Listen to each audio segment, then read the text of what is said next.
మనకి స్టిచ్చింగ్లో first important వచ్చేసి machine అండి. ఈ మిషన్ వచ్చేసి ఏ టైప్ ఆఫ్ మిషన్ మీకు కంఫర్ట్ ఉంటుందో అటువంటి మిషన్ని మీరైతే చాయిస్ చేసుకోవాలి. ఇవి వచ్చేసి మిషన్కి పుట్స్ అనమాట. ఈ పుట్స్ అన్నీ అవసరం లేదండి స్టార్టింగ్ నేర్చుకునే వాళ్ళకైతే కనుక. మెయిన్ అవసరం అయ్యేదైతే ఇక్కడ ఉంది కదా, ఇదే చాలా ఇంపార్టెంట్. ఈ మిషన్కి ఈ పుట్ అనేది చాలా ఇంపార్టెంట్. ఇది నార్మల్ స్టిచ్చింగ్ పుట్ అనమాట. మిషన్లో నెక్స్ట్ చాలా యూజ్ అయ్యేదైతే సిజర్.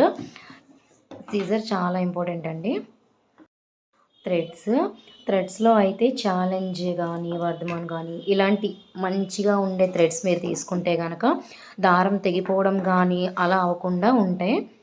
ఇది కూడా ఆర్గన్ కంపెనీ అయితే నిడిల్స్ మాటికి విరిగిపోకుండా మిషన్కి ఎటువంటి ప్రాబ్లం రాకుండా ఉంటుందన్నమాట.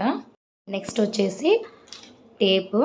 కొలతలకి చాలా ఇంపార్టెంట్ అండి టేపు. ఇవి వచ్చేసి మనం స్టిచ్చింగ్ చేసేటప్పుడు మనకి ఇవి చాలా యూజ్ అవుతాయి.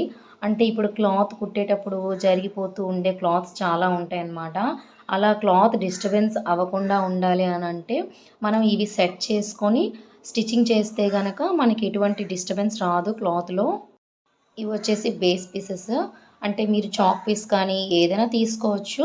బట్ మనం మెజర్మెంట్ తీసుకునేటప్పుడు ఏదైనా క్లాత్ మీద గీసుకోవాలి అని చెప్పి ఏదైనా మెజర్మెంట్ తీసుకోవాలి అనుకునేటప్పుడు మనకి యూజ్ అయ్యేదన్నమాట. ఇలాంటి చాక్ పీసెస్, బేస్ పీస్ ఏదైనా తీసుకోవచ్చు. ఇది వచ్చేసి స్కేల్, స్ట్రైట్ స్కేల్ ఉంటుంది ఇందులో. కరువు తీసుకునే స్కేల్ కానీ సంథింగ్ స్కేల్స్లో చాలా టైప్స్ ఉంటాయి. బట్ నేనైతే సింగిల్గా మీకు ఫస్ట్ స్టార్టింగ్ ఒకటే స్కేల్ చూపిస్తున్నాను. ఈ స్కేల్ మనం యూజ్ చేసుకుంటే కనుక మనకి లైన్స్ అనేవి కానీ క్లాత్ మీద మనం ఎటువంటి లైన్ గీసుకున్నా అలాంటప్పుడు మనకి వంకరగా రాకుండా స్ట్రైట్గా నీట్గా ఉంటుందన్నమాట.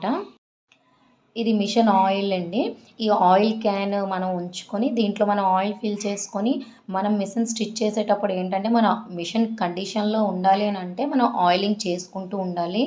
దానివల్ల ఎటువంటి ప్రాబ్లమ్స్ రాకుండా కూడా ఉంటాయి. అండ్ ఇది మిషన్ ఆయిల్ క్యాన్. ఇది కూడా ఒకటి తెచ్చి పెట్టుకోండి.